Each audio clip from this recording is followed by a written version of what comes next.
We're back as we cover the president's State of the Union address, and one of the central themes, of course, was the economy and his presiding over what he says is an American comeback, the likes of which has never been seen before. And for that, we go to our business correspondent, Stephanie Ruhle, to fact-check some of the claims we heard tonight. Hey, Stephanie. Hey there, Savannah. Hi, Lester. It's no surprise that the president would lead with the economy. He is presiding over a winning economy. 6.7 million jobs created in the last 3 years. Consumer confidence is up. And yes, the stock market is different from the economy, but it's not just professional investors who are winning out.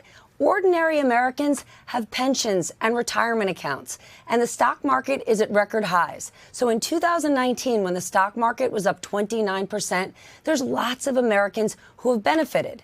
What made no sense was the president saying he's taking us out of economic decline, reversing failed economic policies. What we have been in the last 3 years is an economic expansion that started 10 years ago. And yes, it was supercharged by the tax cuts. To say that it was a turnaround, it simply wasn't. So this goes directly to what Chuck was saying before the break.